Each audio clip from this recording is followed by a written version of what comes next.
The courtroom was eerily silent. Elijah Brooks stood in the center, a 17-year-old teenager facing the most powerful people in the city. He took a deep breath, gripping the file tightly in his hands, his gaze unwavering.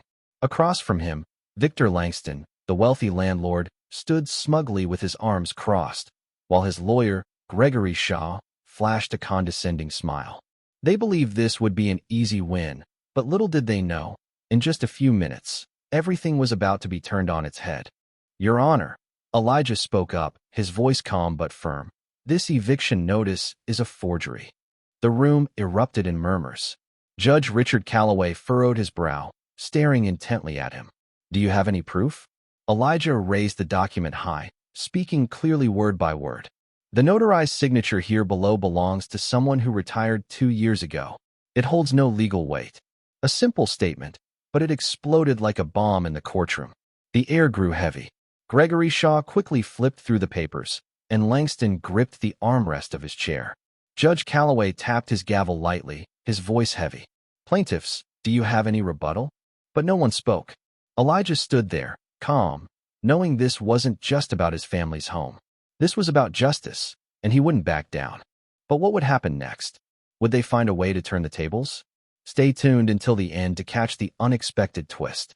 If you love stories of justice and resilience, don't forget to hit subscribe so you won't miss the next inspiring tale. The courtroom was engulfed in absolute silence. All eyes were on the 17-year-old teenager standing at the center, Elijah Brooks. Without hesitation, he raised the document high for everyone to see, his voice booming with authority. "This eviction notice is a forgery." A hushed murmur immediately spread throughout the room, some gasping in disbelief, others exchanging glances, unable to comprehend what they had just heard. A young boy with no legal background was daring to stand before the court and accuse one of the city's most powerful men. Judge Richard Calloway leaned back in his chair, his cold eyes fixed on Elijah's face. He didn't respond immediately, only tapping his fingers rhythmically on the wooden desk as if considering whether to let the teen continue. The atmosphere in the room grew increasingly tense, each second stretching on forever. Then, his deep, commanding voice shattered the oppressive silence. "You just accused one of the most powerful landlords in the city of fraud. Do you understand the consequences of that?" Elijah didn't flinch. He knew exactly who he was up against and understood that such an accusation could turn his life upside down. But he would not back down. He had prepared for this moment, and he wouldn't let himself be intimidated. The room remained still, but it felt like a storm was brewing, waiting to explode. Across the room, Victor Langston, the accused, still wore a calm, composed expression. He smirked slightly, his sharp eyes scanning Elijah as though evaluating whether the teenager truly understood the gravity of what he had just done. Beside him, Gregory Shaw, Langston's top lawyer, cleared his throat, flipping through the documents in front of him as if preparing a sharp counterattack. Elijah stood tall, his grip tight on the document. He knew they were waiting for him to falter, for him to lose his composure, but he wouldn't let that happen. "Your Honor," he said, his voice unwavering, "I understand very well the consequences. But I also understand the law, and according to the law, an eviction notice with a forged notarized signature is completely invalid." A deadly silence enveloped the room. Someone in the gallery gasped, waiting for a reaction from the judge. Calloway furrowed his brow, his gaze fixed on the paper in Elijah's hands. He said nothing for a long moment, then extended his hand toward the teenager. "Give me the document." Elijah stepped forward, placing the paper in front of the judge. Calloway picked it up, his eyes scanning every line, every seal, before stopping at the signature. He remained silent for a long time, and no one could guess what was going through his mind. But that alone was enough to make the tension in the room feel taut, like a bowstring ready to snap. On the plaintiff's side, Langston still maintained his smug smile, but his fingers drummed lightly on the armrest, a small but telling sign that he wasn't as comfortable as he had been before. Gregory Shaw raised an eyebrow, quickly bending over to flip through his files as if trying to verify whether Elijah's statement was true. After a prolonged silence, Judge Calloway placed the document back on the table, his eyes once again fixed on Elijah. "If what you say is true," he said slowly, "this is no longer just an eviction case. This is organized fraud. His words exploded like a bomb in the courtroom. Some people in the gallery could not contain their whispers, while others exchanged stunned glances. Elijah remained still, but deep inside, he knew he had just escalated everything to an entirely new level. This battle had only just begun. The courtroom was enveloped in a suffocating silence. No one moved, no one spoke. All eyes were fixed on Victor Langston, the man who had long been at ease with his power, now suddenly uncharacteristically quiet. He didn't raise an eyebrow, didn't respond immediately as he had before. He merely clenched his fists around the armrests, his teeth grinding in a rigid smile. But in his eyes, something had changed. Beside him, Gregory Shaw, the seasoned lawyer, maintained his smug demeanor. He glanced over at Elijah Brooke, the teenager standing tall in the middle of the courtroom, as though he had just heard the most ridiculous thing in his life. Shaw smirked, tilting his head as he addressed Elijah in a mocking tone. A high school kid thinks he can outsmart me? Do you even know where you are? This is a courtroom, not a high school debate class. Laughter rippled through Langston's supporters, some casting condescending glances at Elijah. But the teen remained unshaken. Without blinking, Elijah slowly moved forward, no rush, no haste. He placed a stack of documents on the table, the sound of the paper hitting the wood reverberating with weight and finality. Then, without warning, he threw a file down right in front of Gregory Shaw. The sharp, dry sound echoed throughout the room. Shaw's smile instantly disappeared. He furrowed his brow, picking up the file and quickly flipping through a few pages. His fingers paused momentarily when he saw the forged notarized signature. In a brief flash, his eyes flicked toward Langston, as if waiting for a signal, but Langston remained silent, his jaw clenched tight. Elijah didn't miss the moment.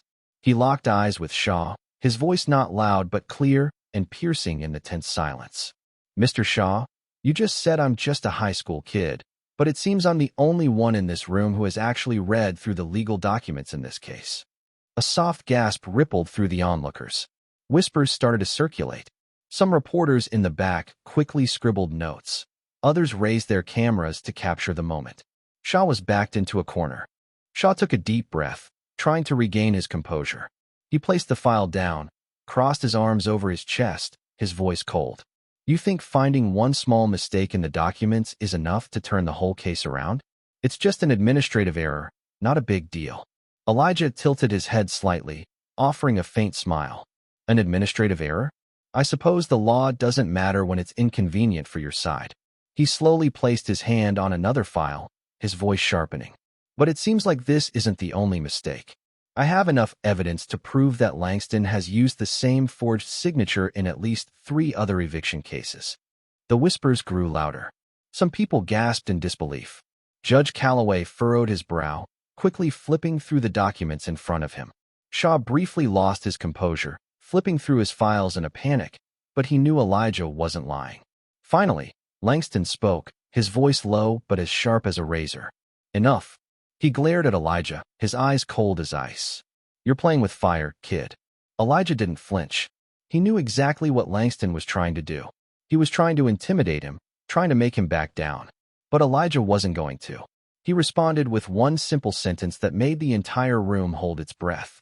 "No, Mr. Langston," Elijah said slowly, each word deliberate. "You're the one about to be burned."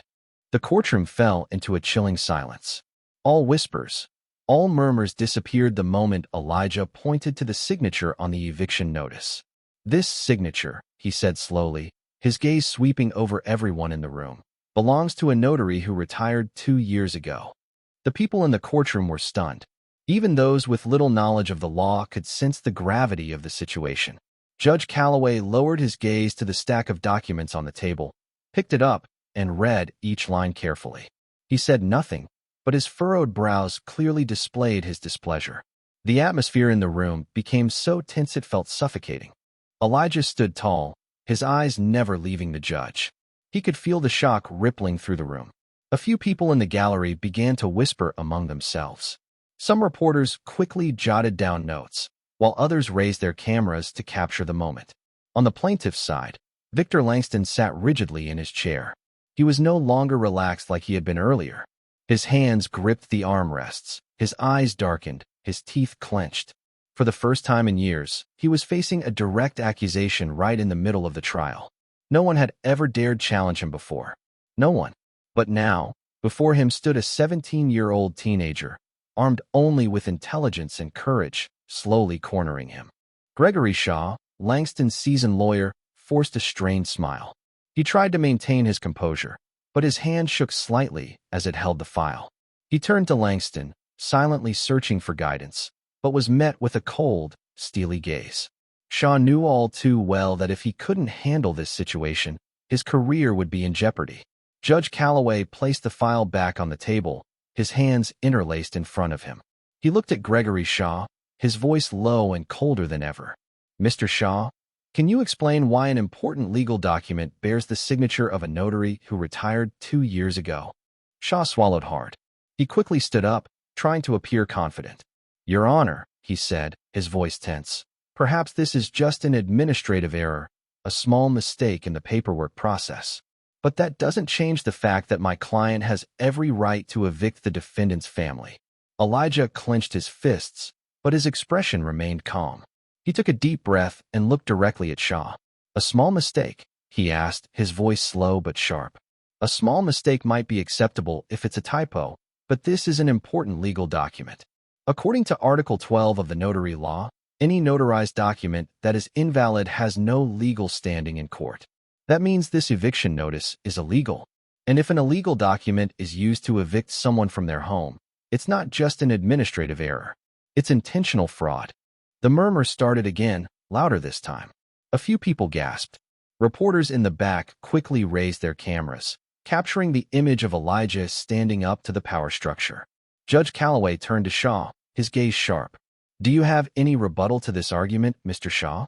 Gregory Shaw pursed his lips. He couldn't rebut. Elijah had pointed out a serious violation in Langston's system, and now, no matter what Shaw said, it couldn't change the fact that their evidence was losing its value in front of the judge. Langston couldn't take it anymore. He abruptly stood up, slamming his hand onto the table, causing the entire courtroom to jump. "Enough," he growled, his eyes flashing with fury. "This is all theatrics. This kid isn't a lawyer. He's just trying to stall the process." But no one agreed with him. No one. All eyes in the room were on Elijah, the one who had done what no one had dared to do before, exposing Langston right in front of the entire courtroom. Elijah slowly turned to face Langston, his eyes calm but defiant. Then he said something that made the entire room feel like it had just exploded. "Mr. Langston, if I'm just stalling for time, then why do you look so terrified?" Stepping out of the courtroom, Elijah could feel the biting cold of the late afternoon wrapping around him. The last rays of the day were fading, leaving behind a sky as gray as his mood. The confrontation in the courtroom still echoed in his mind. The judge's gaze as he examined the evidence, Gregory Shaw's silence, and Victor Langston's barely contained fury. He knew he had just delivered a shock, but he also understood that this battle was far from over. As he entered the house, the door creaked heavily, as if it too sensed the weight of exhaustion bearing down on him. Monica Brooks sat there on the old chair in the small living room, her frail hands tightly clasped together. Her face was lined with worry, her tired eyes cast down toward the floor. Elijah had barely opened his mouth when she spoke first, her voice trembling, a despair he had never heard from her before. "Elijah, you can't win," she said without looking at him. "People like Langston always find a way to silence those who oppose them." Elijah froze, a crushing weight in his chest. He never expected that the one person he was fighting for, his mother, wouldn't believe in his victory. He moved toward her and sat down across from her. "Mom, I can't just stand by and watch them take everything without doing something," he said, his voice full of conviction. But Monica just shook her head. "Elijah, you don't understand," she said, her voice heavy. "Langston isn't just anyone. He has money. He has power. He can buy people. Do you think because you found a small mistake in some paperwork, he'll lose? Do you know what he can do if he sees you as a real threat?" Elijah stayed silent. He knew his mother was right. Langston wasn't the type to just sit back, especially after being humiliated in court. But that didn't mean Elijah would stop. He looked directly into his mother's eyes, his own filled with an unshakable resolve. "Mom, you fought your whole life to take care of me," he said slowly, his voice deep but strong. Now it's my turn to fight for you." Monica looked at her son, the boy she had raised, the child she once held in her arms, now stood before her as a man.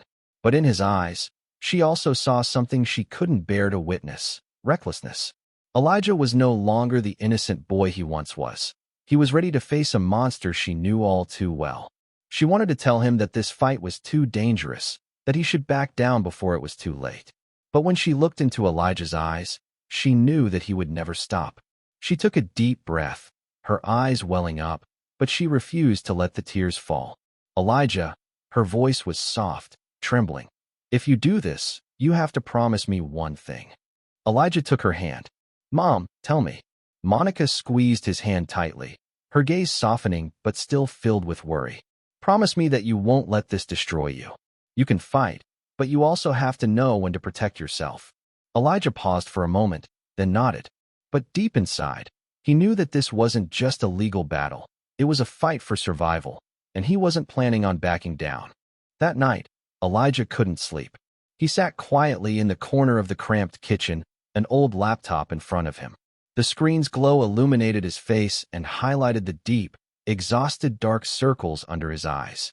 Papers and old files were scattered across the table, each page containing names he had never heard before, but all sharing one terrifying commonality. They had all been evicted by Victor Langston.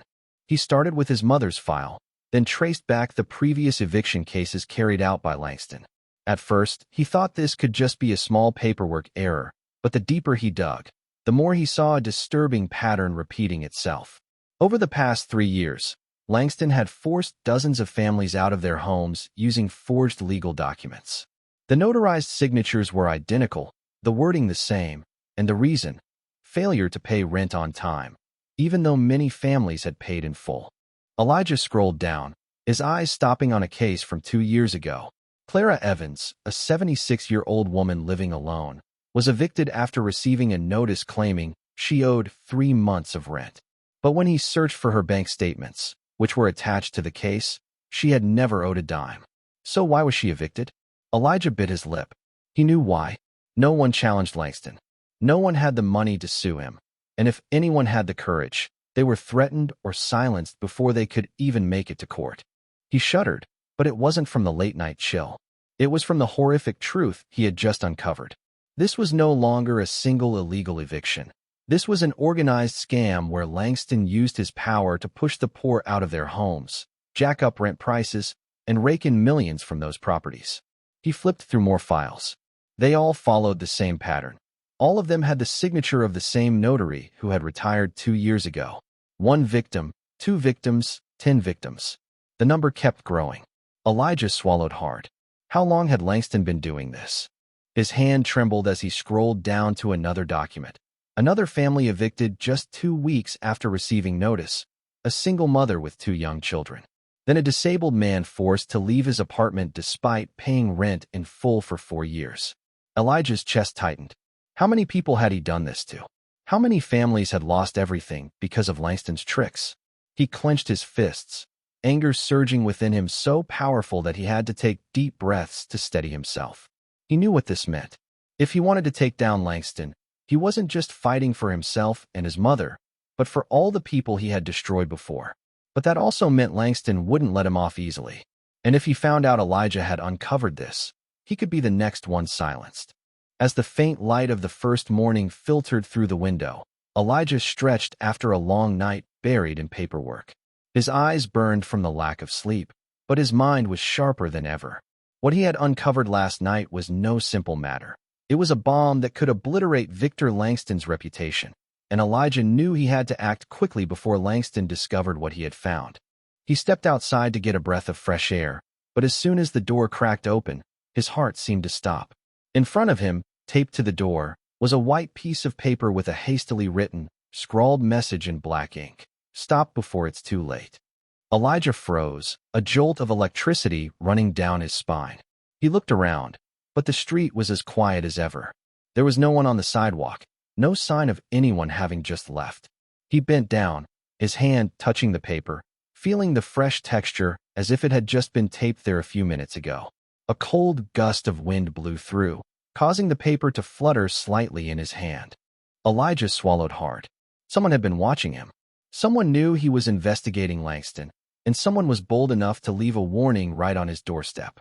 He glanced around again, this time slower, trying to take in every detail. A black car parked at the corner of the street since last night was still there, its dark tinted windows preventing him from seeing inside. He had the distinct feeling that someone was sitting in that car, watching his every move. Elijah's breath slowed.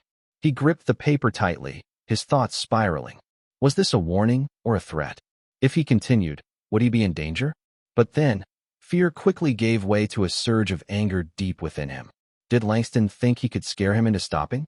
If he had to send a warning, it only meant one thing. He was on the right track. Taking a deep breath, Elijah turned and stepped back inside. But this time, his mindset had changed. He wasn't just fighting for his mother anymore. He was fighting for all the people Langston had trampled on, and no matter who sent this warning, he wouldn't stop.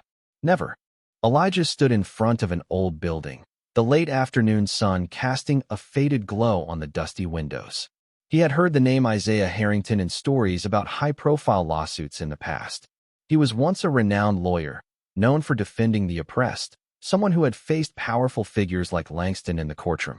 But he had retired from law a few years ago, disappearing from the tense atmosphere of courtrooms to live a quieter life. Elijah took a deep breath, gripping the stack of files in his hand before knocking on the door. The knock was firm, but after a few seconds, there was no response. Elijah knocked again, harder. Finally, the sound of a latch being undone echoed through the silence, and the door creaked open to reveal a middle-aged man with graying hair, a solemn face, and sharp, calculating eyes. Isaiah Harrington stood there, dressed in an old sweater, his eyes scanning Elijah quickly before he scoffed. "I don't practice law anymore. If you've come to ask me to take a case, you're wasting your time." Elijah didn't flinch. "I'm not here to ask you to defend me," he said, his voice firm. "I'm here to find out how to take down someone like Victor Langston." The words made Harrington pause. He looked at Elijah for a moment longer, then shook his head with a dismissive chuckle. "Langston, huh?" He crossed his arms and leaned against the door frame. "You're talking about the bastard who's evicted dozens of poor families just to line his own pockets, right?" Elijah nodded. "And I have proof of his fraudulent actions." Harrington narrowed his eyes, sizing Elijah up, a 17-year-old, scrawny but with a fiery intensity in his gaze. He sighed, then opened the door wider. "Come in, kid. Let's see what you've got." Inside the small apartment, soft yellow light bathed a room cluttered with law books strewn across the table, papers piled high. Elijah sat down across from Harrington, opened his bag, and pulled out the files he'd been researching for the past few days. He placed one of the most important documents on the table, the evidence of the forged notarized signature on the eviction notice. Harrington picked it up, scanning the text with a quick but practiced glance. After a minute of silence, he set the document down, crossed his arms, and raised an eyebrow at Elijah. "You think a kid like you can take down someone like Langston? You're playing with fire." Elijah didn't back down. He leaned forward, both hands on the table, staring directly at him. "Maybe I'm not a lawyer. Maybe I don't have the experience. But I have the truth, and if I do nothing, he'll keep destroying more lives." Harrington sat back in his chair, silent for a long time. There was a flicker in his eyes, hesitation, caution, but also acknowledgement. He used to have that same kind of determination, standing up against people like Langston in the past. But he also knew what happened when someone dared to challenge those with real power. Finally, he sighed, reached up to grab a stack of documents from the bookshelf, and tossed them onto the table. "All right, kid," he said, his voice slow but heavy with weight.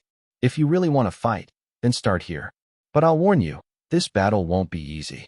Langston doesn't just have money. He has power, connections, and he's willing to do anything to protect what he's got. If you're not ready to face that, then you'd better back off now." Elijah clenched his fists. He knew the danger ahead, but he had already stepped into this fight, and there was no turning back. He reached out, grabbed the stack of documents, and his eyes burned with an unshakable resolve. "Then show me how to bring him down." Elijah flipped through the scattered files on Isaiah Harrington's old wooden table, his eyes scanning each line of text with absolute focus. The room was so silent that all that could be heard were the rustling of paper and the ticking of the clock on the wall. The soft yellow light bathed his face, highlighting the exhaustion, yet the determination in his eyes was unmistakable. After a few minutes, he pulled out a thick stack of papers and placed it firmly on the table in front of Harrington. "Here," Elijah said, his voice carrying weight. "An 80-year-old woman, Clara Evans. She was evicted by Langston 3 years ago with the same forged documents." Harrington furrowed his brow, taking the file and quickly scanning through it.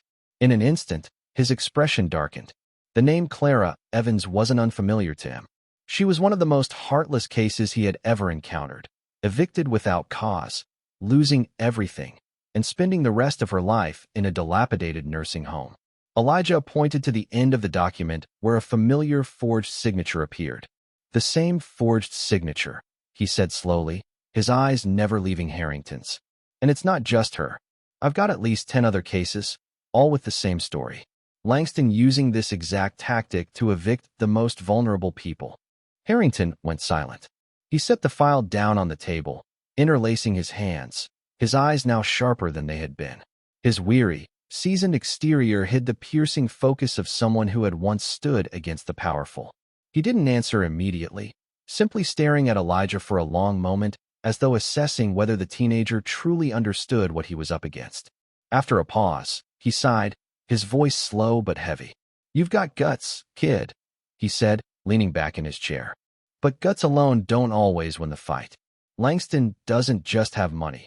He's got top-notch lawyers, powerful connections, and he's willing to do anything to protect himself." Elijah didn't waver. He knew that, but he also knew that he couldn't back down. "If I do nothing, he'll just keep going," Elijah said, his hands gripping the armrest of the chair. "I can't stand by and watch my mom and others get destroyed by a man like him." A moment of silence stretched between them. Then Harrington nodded, his eyes filled with a certain resolve. "If you really want to continue," he said, his voice low but firm, "I'll show you how to fight." Elijah clenched his fists. He knew this was the biggest turning point of his life, and he was ready.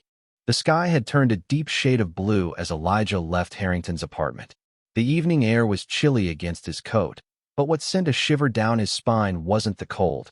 It was the uneasy feeling creeping into his mind. He quickened his pace, his eyes scanning the surroundings. The neighborhood seemed darker than usual, the street lights dimmed, with a few windows glowing faintly with yellow light. But there was something else, a presence he could feel. Someone was watching him, an invisible, dangerous presence. He walked faster, trying to remain calm, but the sensation only grew more intense. He turned down a narrow alley to shorten his route home, but as he stepped off the main street, the low hum of an engine came from behind him. A black car with tinted windows slowly followed his every step.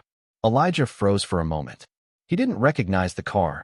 It wasn't one of the neighbors, and the most unsettling part, it shouldn't be there. He gripped the strap of his bag tighter, trying to steady his breath. Maybe it was a coincidence. Maybe he was just imagining things from the tension. But as he crossed the street, the car suddenly revved its engine and sped straight toward him. His mind went blank instantly. His instincts kicked in, and he leaped onto the sidewalk, tripping on the curb, sending him crashing to the ground. A rush of wind swept past him as the car sped so close, barely an arm's length away. The screech of tires on the road echoed in his ears before the car suddenly swerved sharply into an alley and disappeared into the night, so fast that Elijah almost wondered if it had been real. Elijah lay flat on the road, his heart pounding in his chest, breath coming in ragged gasps. He stared up at the dark sky, his head spinning. There was no doubt now. This wasn't just a typical warning. Someone had tried to kill him, or at least someone wanted him to know that his life was in danger. He shakily sat up, his hand trembling as it touched the cold pavement. His whole body was still stiff, adrenaline racing through his veins. Elijah swallowed hard, trying to piece everything together. He had just begun exposing Langston, just scratched the surface of the evidence. But someone, maybe Langston himself or someone working for him, was already ready to take action against him. He took a deep breath, trying to steady his breath. He knew he could turn back now, stop, give up, and it would all end. But then his mother, Monica Brooks, flashed into his mind. He saw her sitting there, numb after receiving the eviction notice, her red-rimmed eyes full of despair. Then the other victims, people like Clara Evans, families cruelly kicked out of their homes. Elijah pushed himself up, clenching his fists. If Langston thought he could scare him into giving up, he had made a grave mistake. He stood up, his body still trembling slightly, but in his eyes, fear had been replaced with something stronger, fury and unyielding determination. If they wanted to stop him, he would see this through to the end.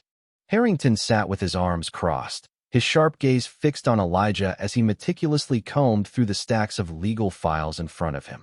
4 days now, Elijah had been learning the law, how to argue, how to exploit every loophole to turn the tide in court. But as Harrington had pointed out, the law was only half the battle. The other half was psychology. He didn't just need the truth. He needed a knockout blow, strong enough to make Langston unable to deny it. And tonight, Elijah was determined to find it. He leaned in closer to the laptop screen, his eyes quickly scanning a series of files. Financial reports, rental contracts, legal documents were all neatly arranged, but nothing seemed particularly valuable. He knew Langston wasn't a fool.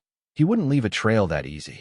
But then, as Elijah dug deeper into the internal folders of Langston Property Management, an email hidden within a chain of messages between senior managers made him stop. He opened it, his eyes quickly gliding over the words. "We need to handle the cases in Zone C quickly. Make sure the eviction notices are adjusted to avoid any delays.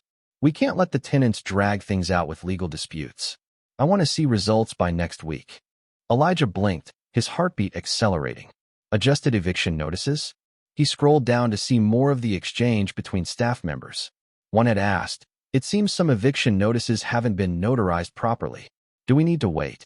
And the response from the superior was, "Just do it. They won't check thoroughly. If there's an issue, just blame it on administrative error." Elijah felt his blood boil. This was no longer a mistake. This was organized fraud. Langston had ordered forged documents, instructing his staff to alter legal paperwork to force tenants out without any chance to contest it. He quickly took a screenshot and saved all the data onto a backup drive. This evidence was the final blow. If he presented it in court, Langston wouldn't have a way out. Harrington stood behind him, silently watching, then slowly nodded. "You found something that could bring him down," he said, his voice low but heavy with significance. "But at the same time, you've just put yourself in his crosshairs." Elijah knew he was right.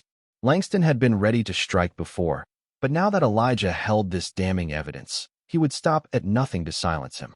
Elijah closed the laptop and took a deep breath to steady his racing heart. The chill in the air crept against his skin, but this time he didn't flinch. He had gone too far to turn back now. If Langston thought he could make Elijah scared, he had made the gravest mistake of his life. Elijah grabbed the backup drive, looked directly at Harrington. "So how do we use it correctly?" His question came with no hesitation. This was no longer just a fight. This was a fight for survival, and Elijah would be the one in control. When Elijah arrived home, the front door was ajar, creaking softly in the still air. He froze, a chill running down his spine. He was certain he had locked the door before leaving. Taking a deep breath, he pushed the door open, his hand gripping the strap of his bag, his heartbeat pounding in his chest. The living room had been ransacked. Piles of books and papers had been knocked onto the floor, the chairs were tipped over, and the cabinets stood wide open with empty drawers. Elijah's heart raced as he stepped further inside, everything around him slowing down, a shiver running down his back. They had been here. They were looking for something. He hurried into the bedroom. His laptop was still there, but the hard drive where he had backed up the critical data was gone. They knew. They had found the evidence he had. He overturned the bed, checked under the desk, but found nothing except the chaos of things thrown around. When he returned to the living room, his gaze landed on the table. A white piece of paper sat right in the center, perfectly placed as if someone had deliberately left it behind.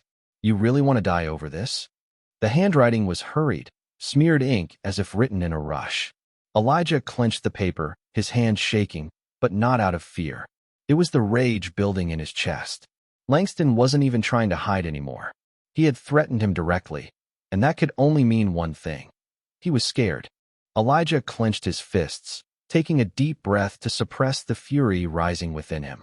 Did Langston think he could scare him, make him quit? He was wrong. Elijah had expected this and had kept a backup of the most important data in a safe place. If Langston thought destroying a hard drive would stop him, he was fooling himself. His phone buzzed in his pocket. Elijah pulled it out, seeing an unfamiliar number on the screen. He answered, his tone calmer than he expected. But on the other end was only a gravelly voice full of threat. "Stop while you still have a chance." Then the call ended abruptly. Elijah stared at the blank screen, his hand gripping the phone so tightly it turned white. He had officially declared war. But if Langston thought this threat would make him back down, he had made the biggest mistake of his life. Elijah wouldn't just continue. He would bring him down with the very thing he tried to hide. That morning, the sky was overcast, carrying an air of tension just like the trial about to unfold. The courtroom was packed. Reporters, citizens, and even some of Langston's previous victims, all gathered to witness a battle unlike any before. A teenager with no law degree, no trial experience, facing one of the most powerful men in the city. Elijah entered the room, his oversized coat nearly swallowing him whole, but his gaze was sharp, unwavering. He wasn't here to play a fair game. He was here to win at any cost. On the other side, Victor Langston, impeccably dressed in a high-end suit, still carried his air of arrogant confidence. He seemed unfazed by the chaos around him, as though he already knew the outcome. Gregory Shaw, Langston's seasoned lawyer, stood up slowly and walked to the center of the courtroom. He rolled up his sleeve with a swift flick of his wrist, his eyes cold and calculating, before sneering. "Elijah Brooke," he said, his voice dripping with contempt. "You're not a lawyer. Do you really think you can win?" Elijah didn't blink. He had been waiting for this moment for a long time. He stepped forward, his voice ringing out, not loud but clear and resolute. "I don't need to be a lawyer," he said, his eyes unwavering. "I only need the truth." The courtroom fell into a deadly silence. Everyone held their breath, waiting. Shaw took a moment to collect himself, but then he sneered again, his gaze as cold as ice. "Well then, let's see what your truth can do in front of the law." Elijah gripped the stack of documents tightly in his hand. He knew this wasn't just about keeping his mother's home today. It was about exposing the entire dirty truth that Langston had buried for years, and he wasn't going to let anyone stop him. The atmosphere in the courtroom seemed to freeze. All eyes were fixed on Elijah, but he stood unfazed. Slowly, he stood up, gripping the stack of documents tightly in his hand, then raised a boldly printed page, an internal email from Langston's company. He turned to Judge Richard Calloway, his voice ringing clear and unwavering. "Your Honor, this is evidence showing that Mr. Langston ordered the alteration of legal documents to evict tenants illegally." The courtroom erupted in whispers. Some reporters quickly scribbled notes, while others raised their cameras to capture this pivotal moment. Judge Calloway squinted, taking the document from Elijah's hand, scanning over each line. When his eyes reached the line, "Just do it. They won't check thoroughly. If there's an issue, blame it on administrative error." His expression shifted. The room suddenly grew so tense it was almost suffocating. Judge Calloway placed the document on the table, raising his eyes to look directly at Langston, his gaze sharper than ever. "Mr. Langston," his voice lowered but heavy like a hammer falling on the air. "What do you have to say about this?" Langston, the man who had remained so smug and full of power throughout the trial, finally lost control. He stiffened in his chair, his eyes darkened as he glanced over the documents. He looked at Gregory Shaw, but even the seasoned lawyer couldn't hide his own discomfort. For a brief moment, Elijah could see Langston had no reasonable defense. The evidence was too clear, too direct. Harrington, sitting behind Elijah, slowly crossed his arms, the corners of his lips curling into a slight smirk, a satisfied smile. Elijah didn't need to look at him to know that his counterattack had landed a fatal blow. And now, everyone was waiting to see how Langston would respond, if he even could. Langston sat frozen in his chair, his face pale as if he had just taken a direct blow. The courtroom held its breath, waiting to see how he would react. He swallowed hard, his eyes quickly scanning the document in front of him, but he couldn't find a reasonable defense. He had been exposed. Gregory Shaw, who had always maintained his confident and arrogant demeanor, now showed visible signs of tension. He quickly stood up, trying to regain control. "Your Honor," his voice cold but tinged with urgency, "this email can be misinterpreted." Nothing in these documents proves that Mr. Langston directly ordered the forging of documents. This is just an administrative misunderstanding. But that defense was too weak. Judge Calloway raised an eyebrow, his gaze sharply shifting. Earlier, he might have been neutral, but now, after seeing this evidence firsthand, it was clear that he no longer sided with Langston. Mr. Shaw, the judge's voice was sharp. So according to you, an email from Langston's company, sent by one of his senior managers, instructing staff to falsify legal documents, has nothing to do with him? Shaw opened his mouth, but couldn't immediately respond. He flipped through the papers on the table as if hoping to find a loophole to counter the evidence, but everyone in the room had already seen the truth. There was no way out. Langston, at this point, was truly panicked. He turned to Shaw, whispering under his breath, but Elijah could clearly see the sweat beading on his forehead. This was no longer just a trial. This was the moment he lost his power. Elijah didn't let the opportunity slip by. He stood tall, his eyes fixed on Langston. "Mr. Langston," he said, his voice carrying with the weight of his words, "did you really think you could hide the truth forever?" Langston clenched his fists, his jaw tightening. He no longer smiled. He was no longer smug. He was afraid, and that made it clear to everyone in the courtroom. This 17-year-old teenager had won. The courtroom was engulfed in utter silence. Everyone, from reporters, lawyers, to Langston's past victims, held their breath as Judge Calloway raised his gavel. This moment decided everything. Langston sat motionless, his eyes dark, his face still marked by shock and rage. Shaw stood beside him, no longer able to maintain his calm demeanor.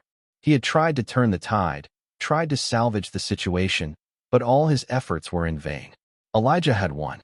Judge Calloway took a deep breath, then brought the gavel down hard. The sound echoed like a sentence that could not be undone. His voice rang out, low but filled with authority. "The court declares the eviction notice to be illegal. The Brooks family has the right to stay." Whispers erupted throughout the room. Some people leaned forward as if they couldn't believe what had just happened. Reporters scribbled frantically, and a few managed to raise their cameras to capture this historic moment. But what made the room erupt even more were the next words from Judge Calloway. "Furthermore, Victor Langston will be investigated for fraud and legal violations related to property management." Langston stiffened. The room exploded. Some of the victims from before let out quiet cheers, while others covered their faces, overwhelmed with emotion. They weren't just witnessing a teenager defend his home. They were witnessing someone once untouchable being brought to light. Elijah said nothing, but he felt the world seemed to slow down. After everything, he had done the impossible. He had brought down someone no one dared to touch. Langston jerked up, slamming both hands on the table, his face red with fury. "This is a farce," he shouted, turning to Shaw as if demanding an explanation. But Shaw stood still, head bowed. He knew it was over. Judge Calloway didn't respond to Langston's outburst. He just silently stared at him with a cold, piercing gaze before declaring, "The trial is adjourned." The gavel slammed down, sealing everything. A silence enveloped the room, the calm before the storm, because Elijah knew well Langston wouldn't let this go. But for now, he had won his first victory. The headlines were explosive, covering every news outlet just hours after the trial ended. Real estate mogul Victor Langston under investigation for fraud. Suing 17-year-old teen takes down the most powerful man in the city. Connor suing? Multiple victims speak out against Langston. News channels race to broadcast, with commentators breaking down every detail of the spectacular case. Elijah sat in a small cafe on the side of the street, staring at the TV screen mounted on the wall broadcasting the latest news. Images of Langston appeared, but gone was the air of power and smugness. Instead, he looked exhausted, tense, surrounded by a swarm of reporters shouting questions. "Mr. Langston, what do you say about the fraud allegations? Did you really falsify legal documents to evict tenants? Will you face criminal charges?" Langston didn't respond. He shoved the reporters aside, quickly rushing into his sleek black car. But everyone could see the collapse written all over his face. Elijah took a sip of his coffee, not needing to say a word. The battle he had started was now spreading like a storm. Those who had once been afraid were now bravely speaking out. Dozens of victims were filing lawsuits, and many families illegally evicted by Langston were turning to legal organizations to fight for justice. His network of protection was slowly crumbling. On the table, Elijah's phone buzzed with a new email. A federal prosecutor had officially launched an investigation into Langston's systematic fraud. If convicted, Langston would not only lose his company, he could end up in prison. Elijah took a deep breath and set the coffee cup down. He had won the first battle, but the real storm was just beginning. The name Elijah Brooks spread like wildfire across newspapers, forums, and social media. Major outlets called him the teen who defeated the system, while social activists hailed him as a symbol of resilience and justice. Videos capturing the moment he stood in court, facing Langston without flinching, quickly amassed millions of views. A 17-year-old without a law degree, without power, had done what no one dared to do. Interview requests flooded in. Human rights organizations, lawyers, and even prominent business figures began to take notice. Some wanted to help him study law, while others saw him as a potential representative for the voiceless. But amidst all the praise and chaos, Elijah remained remarkably calm. He knew the battle was far from over. Langston might be under investigation, but people like him don't easily back down. The system he exploited was still in place. Legal loopholes, people manipulated by money, and victims who had yet to be compensated. Justice wasn't just about taking down a bad guy. It was a long-term fight. One late afternoon, as Elijah left his usual cafe, an elderly woman approached him. She took his hand, her eyes brimming with tears. "Thank you, dear," she said, her voice trembling. "People like us finally have hope." Elijah looked at her, his heart sinking. This was no longer just his story. This was the story of all those who had been pushed to the margins by this system. He smiled, squeezing her hand gently. "This is just the beginning," he said. "I'm not stopping yet." Elijah stood on the steps of the old building where the historic trial had just concluded. He closed his eyes and took a deep breath, letting the bustling sounds of the street fade away in his mind. He had done it. His mother was able to keep their home, Langston was facing ruin, and countless other victims were finding their own paths to justice. But instead of feeling relief, he felt something stirring within, a deeper responsibility. Slow footsteps echoed behind him. Isaiah Harrington approached, his gaze sharp, yet with a sense of satisfaction Elijah had never seen before. He was not the type to easily praise others, but this time, he placed his hand on Elijah's shoulder, light but heavy with meaning. "You did well, kid," he said, his voice steady. "But you know this fight isn't over."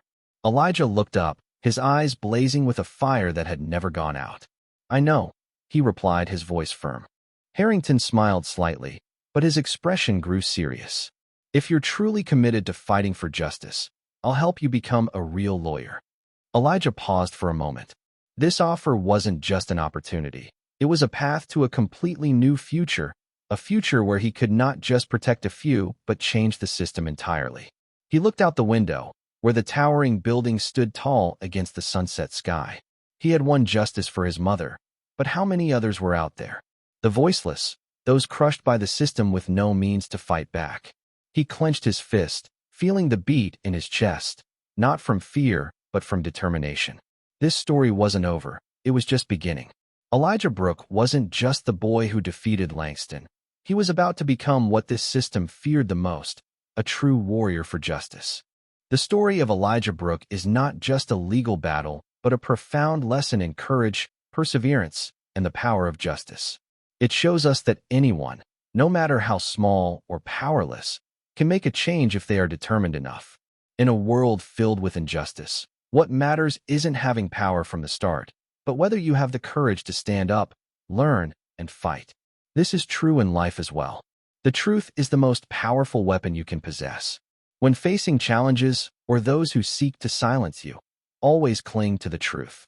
It may not bring immediate victory, but in the long run, the truth will always stand. To achieve that, you need knowledge because no one can fight in the dark. Elijah wasn't born knowing how to argue in court, but he learned, researched, and improved himself every day. If you want to change your life, start by never stopping your pursuit of knowledge, because it's the most powerful tool to break down barriers. No one is too small to make a difference. You may not have power, you may not have status, but as long as you have determination and courage, you are far stronger than those who choose silence. The system may be unjust, society may be full of loopholes, but that doesn't mean you have to accept it as a given. You have the right to challenge it, change it, and protect what's worth protecting. However, you cannot fight alone. Elijah sought out Harrington, and that made him stronger. When you fight for justice or for anything important in life, find like-minded people. One candle can light the dark, but a big fire can burn down a rotten system. This story leaves us with an important message. Justice is not just what's written in the law books. Justice is what you dare to stand up for. Remember that no one can take your truth from you. When faced with injustice, you have two choices: remain silent or fight. Your choice will define who you are. And above all, fear is only powerful when you let it control you. Once you overcome it, you cannot be defeated. Elijah Brooke was not a superhero. He was just an ordinary person with extraordinary determination. And if he could do it, so can you. Thank you all for watching and staying with this powerful story until the very end. This isn't just Elijah Brooke's story. It's a story for all of us, for those who dare to stand up against injustice, for those who believe that truth and courage can change an entire system. If this story resonated with you, if it made you reflect on important things in life, please hit the like button, share it, and leave a comment with your thoughts. Most importantly, don't forget to subscribe to Emotional Journey so you never miss another compelling story, one that will inspire, challenge your thinking, and make you see the world from a new perspective. We are not just spectators in life. We have the power to change it. Let's continue spreading meaningful stories and building a strong community where truth, compassion, and justice always come first. Thank you, and see you in the next story.